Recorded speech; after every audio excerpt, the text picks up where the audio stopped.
Welcome to Cities on the Move. I'm your host, Stephanie Passingham. We're delighted to be starting our 4th season with Cities on the Move, and we thank you for watching. We look forward to bringing you more great people, places, and events from around the region. On today's program, we meet Rodney Friedrich, who dons a Wild West persona and competes in cowboy action shooting. We have a chance to visit with Roberta Czapleski and Lois Nelson from Riverland Community College to learn how you can quickly and conveniently learn the Spanish you need to communicate with coworkers and customers. We also drop by the Cedar River Rabbit Club as they hold their annual show at the Oak Park Mall. Stay tuned for Cities on the Move.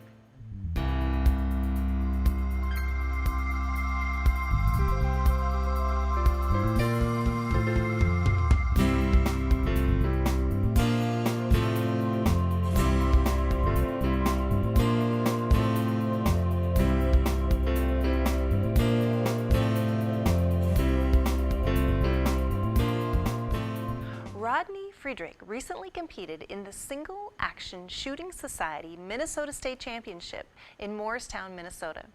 Let's meet this rootin' tootin' cowboy character. My name is Rodney Friedrich, and I do cowboy action shooting, and I go by the name of Sam Pickett. The club is called the Cedar Valley Vigilantes. It's located about 9 miles west of Faribault at Morristown. And we've got a regular western town set up in back of Allman's Gun Shop over down the bottom of the hill. And this is where we do our cowboy action shooting. You say you're at the jail, and maybe you're going to start out, you're in the jail, and you have a tray, maybe you've got beans in there. And the scenario will go that you say your line, you have a fellow right beside you that has a timer. And he'll say your line, and I'll give you the standby and the beep. So you'll say your line, maybe, you need some help, Sheriff. And then you'll say stand by and beep. At that time, you got to set the pan of beans on the shelf, and if one drops out, that's 10 seconds against your time. So you got to be careful in doing that. Kick open the cell door, run over to the window, grab a revolver, shoot 3 targets. And maybe that shooting scenario is a Nevada sweep, which means you'll shoot each target, you'll shoot 1-on-1, 1-on-2, 1-on-3, 1-on-2, and 1-on-1 again. Then you'll run over to another window, and maybe you'll grab a rifle there and shoot 3 rifle targets. And then you'll run down and grab a shotgun, and maybe shoot 4 or 6 shotgun targets down. And the guy follows you all the time with his timer, and then on your last shot, the clock stops. So they know how many seconds it took you to shoot that scenario of that stage. And if you shoot it in the wrong order, because every time you move to a different stage, they have a different shooting order.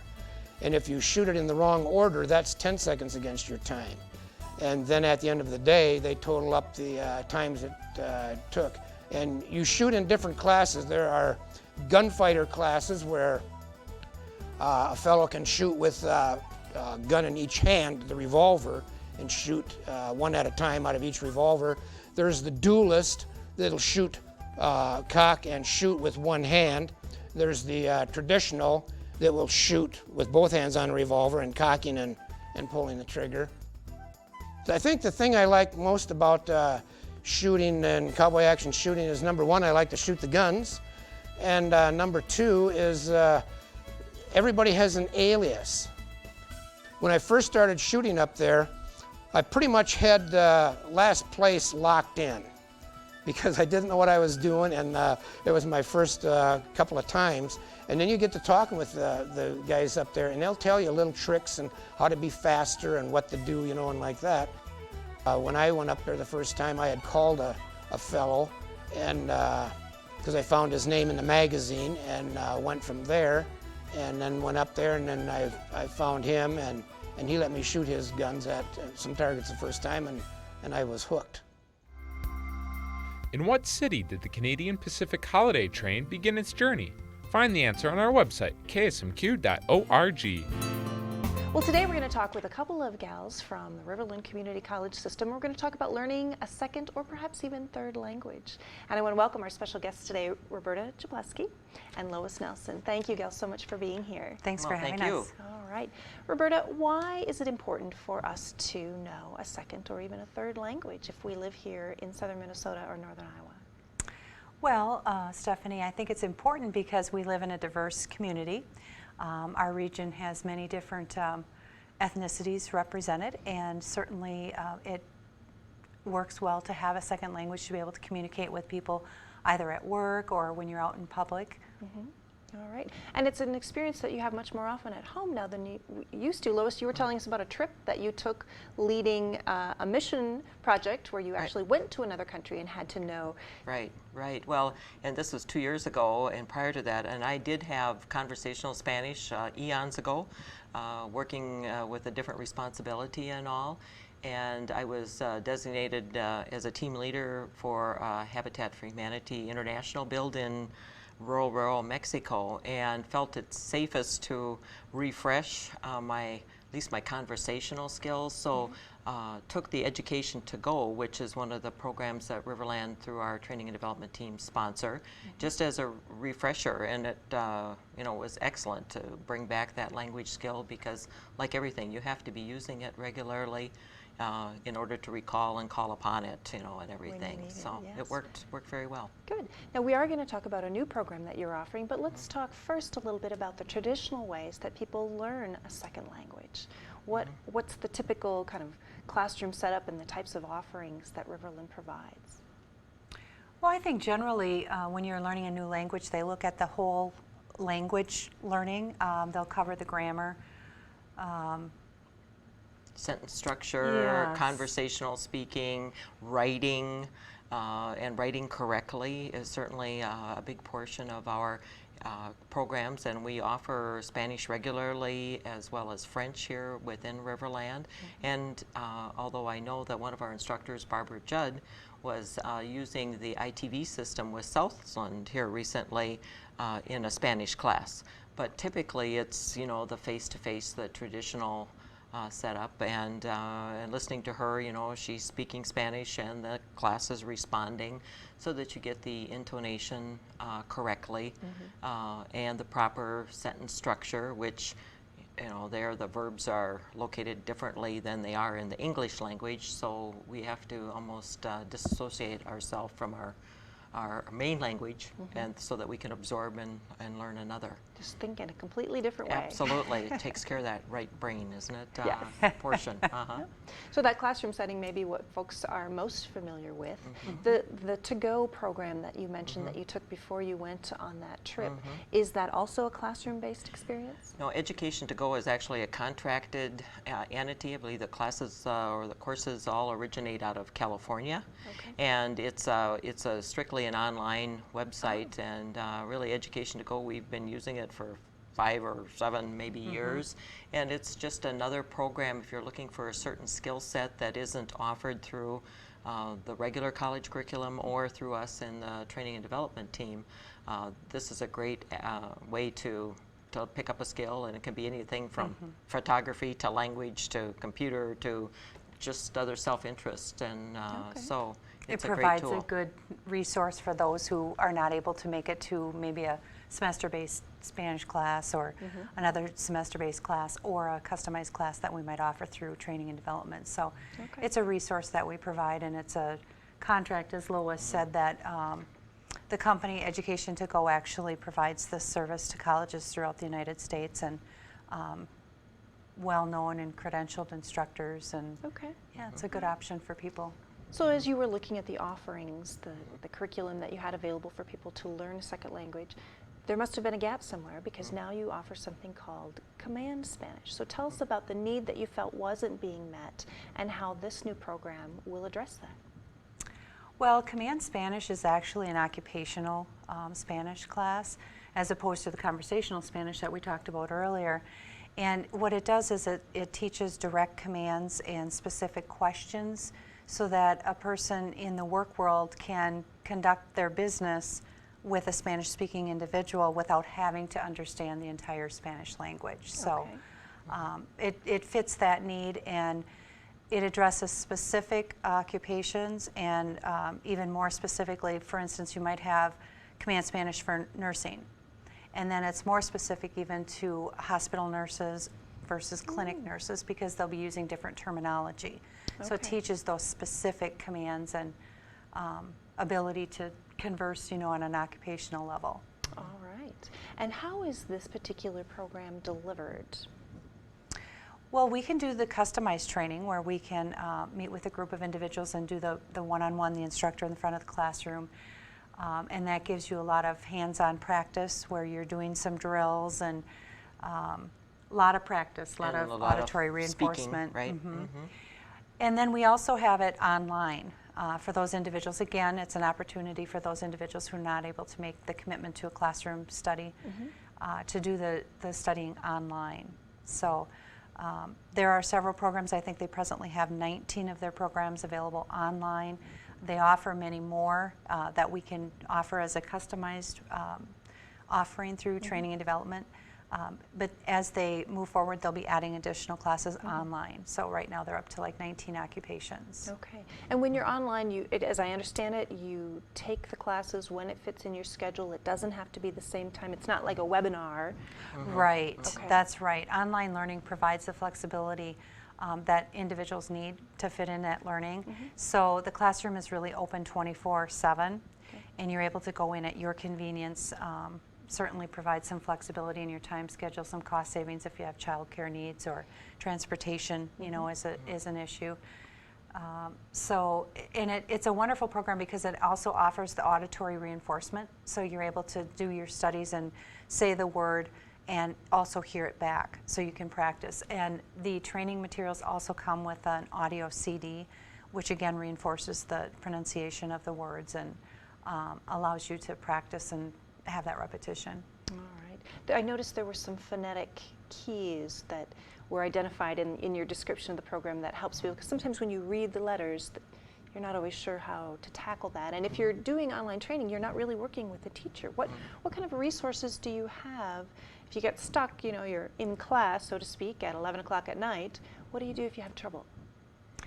Well, the beauty of the Command Spanish program is the phonetic encoding that they use.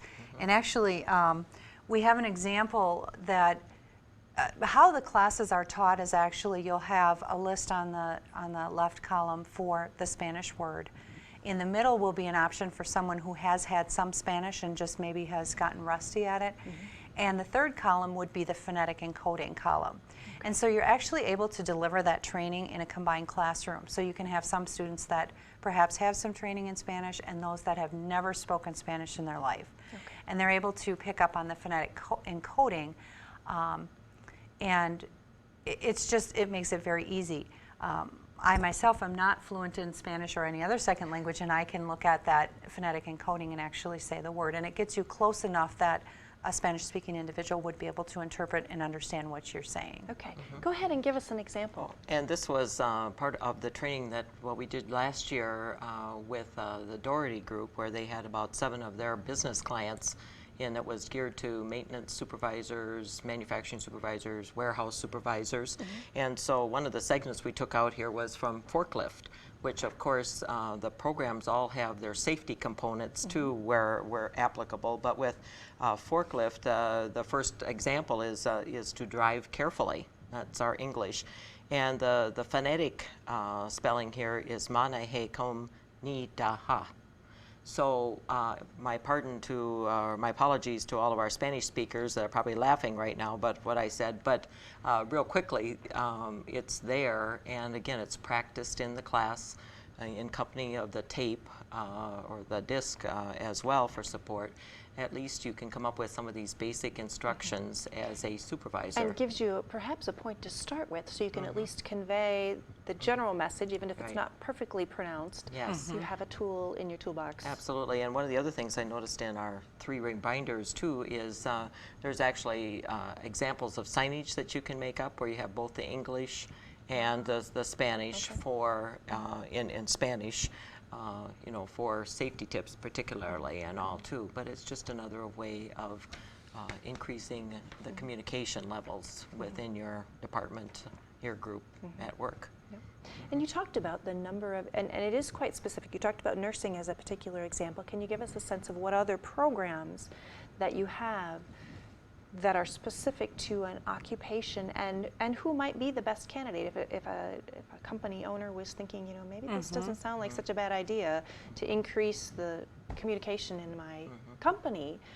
Who do you recommend takes a course like this? I think it depends on the occupation, but I can tell you that there are several available. As I said, there's 19. I probably couldn't list them all, but there's definitely the Command Spanish for law enforcement, and on the flip side of that, we also offer that through the college too. There's the nursing, I believe dentists, real estate. That's a real big one. They serve a very diverse, community. There's a lot of realtors out there, and so that is available. Let's see, who else do they? Receptionists, customer office. service, because again, and there you're actually dealing with a client that's maybe coming, maybe up, not a coworker, might be but calling you on the phone or coming to, your desk and all too. So again, it's helpful benefits there. And again, one of the real large programs is this whole area as it relates to manufacturing supervisors, warehousing, so that again, individuals can at least have a dialogue, if you will, to get people's attentions that are from Spanish background, Hispanic background. Another area that comes to mind, of course, is education. The Command Spanish is available there, and of course we all are aware of the growing diversity in our classrooms today, so that becomes very important from the educational standpoint for the teachers, the school administration, to be able to converse with both the students and the parents. And you just rolled this out, is that correct? How long has this We've been in actually place? had this program for a while. We've just recently renewed our official Okay. ability, certification to offer this. And how is it being received in the communities that you serve? Very well. Lois probably has a little more experience dealing with some of the businesses that we've offered this to. Presently working with a client here in Austin who has a very diverse workforce, bringing in some customized training, and there's been growing interest in the online as well. Which is a new way of delivering this program and curriculum. Okay. So that part, I think, has some real benefits to individuals out there that have interest, as well as businesses of all sizes. And it's kind of a cyclical type of thing. We did a lot of this just a few years ago. There is a certification process the instructors also go through. It's real helpful if they also have Spanish-speaking background or Spanish instructors. So, and that's who we try to utilize for this particular type of a program as well. And now with the online capabilities, the expanding career offerings, I think it'll be great benefit to our region. You mentioned some of the cost savings of perhaps not having to take at daycare and not having to travel. What does the program cost? If someone were to take kind of the online version kind of at their own pace, I'm assuming they pay tuition of some kind to participate. They pay a fee for the materials and the training, and I think it's approximately $100 per course. I think they all vary a little bit, but the information is available on our website. As far as the customized training that we might do for an individual business or organization, that would vary based on their needs. We would meet with that client and determine what their objectives were for the training, and then it would be, we would customize the training according to what they need. All right. But $100 per course, and they end up with a certification that says they have mastered these skills, and not too bad. And they can apply them right to the workplace, so there's the immediate benefit, if you will. Direct application, and the real beauty of the Command Spanish is the phonetic encoding, where any individual without any Spanish speaking experience at all can go in and learn that.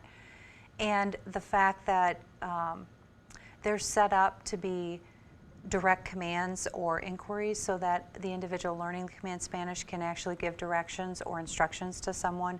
So they might have yes or no questions. For instance, I might just ask you, are you diabetic? Well, there's only, it's a pretty easy explanation there. And the other one is kind of a specific question where they might ask, there's only one plausible answer. For instance, what is your name? Okay, Sure. so by structuring Designed to those elicit specific responses. exactly, and that's why it's so effective, because just to have occupational Spanish, you don't need to have the entire language, which is why they're not teaching the whole language approach and teaching the grammar. They're just teaching the specifics that that individual needs to succeed in their job. All right, very good. Well, it sounds like plenty of offerings in this program. Thank you so Yes. much for coming in and telling us all about it. Thank you for having us. All right, stay tuned for more Cities on the Move. Rabbits are soft and furry and incredibly cute. We meet several rabbit enthusiasts at the recent Cedar River Rabbit Club annual show. Let's take a look.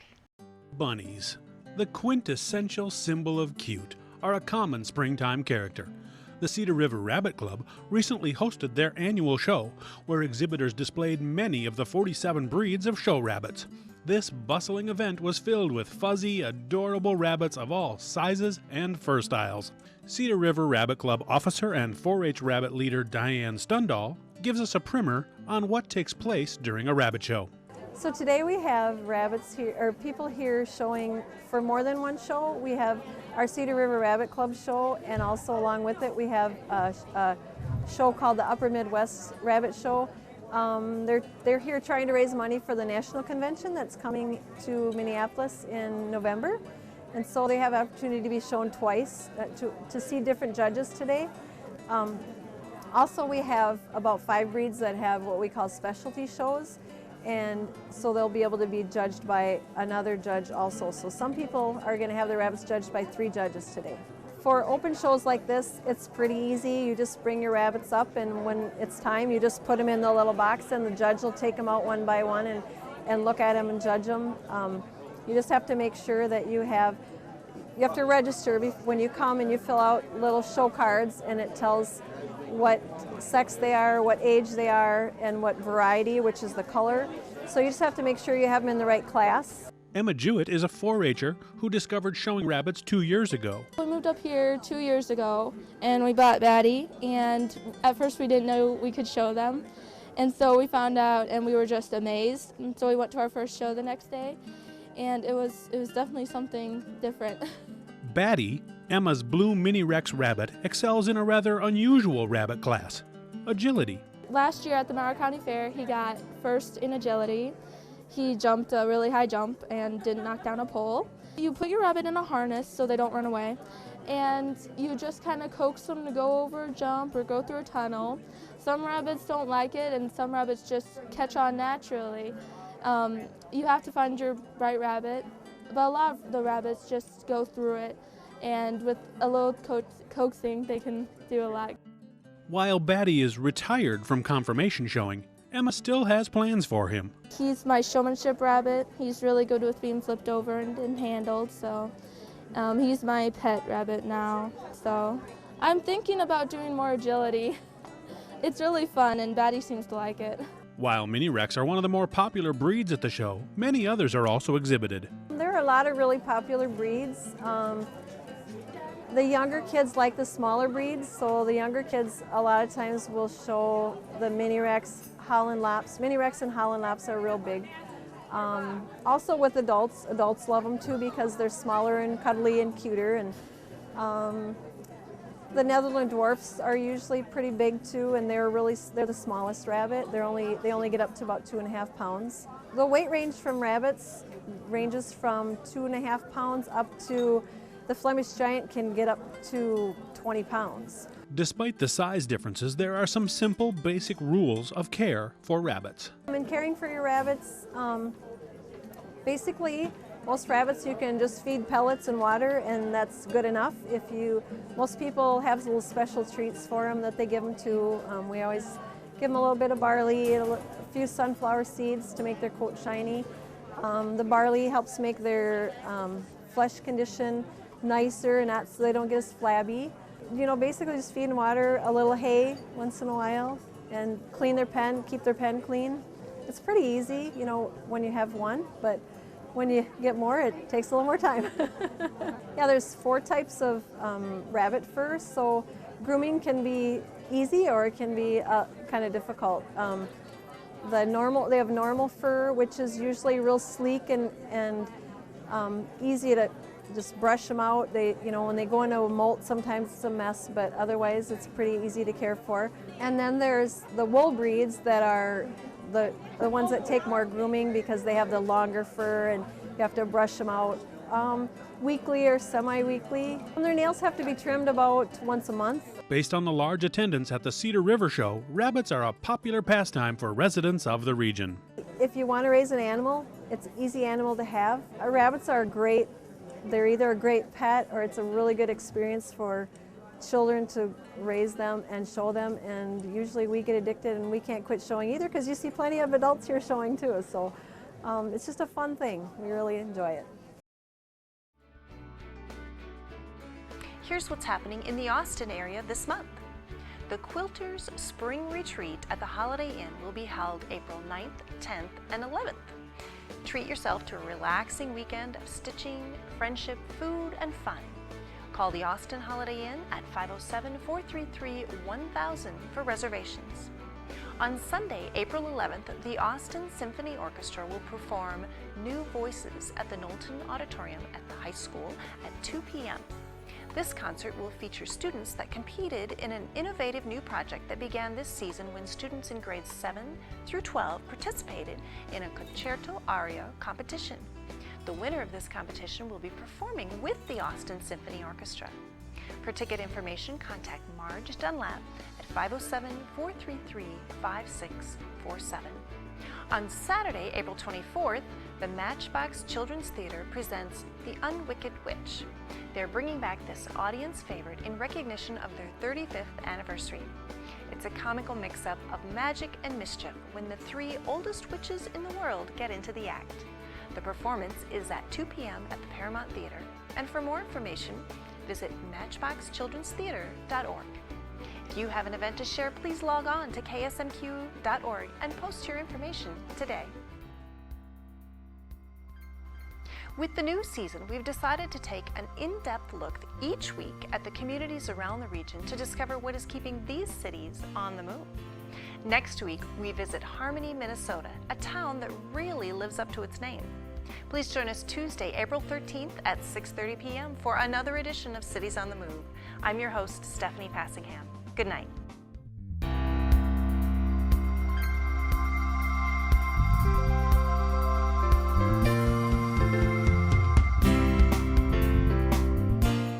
Production of this program is made possible in part through a grant from the Blandon Foundation.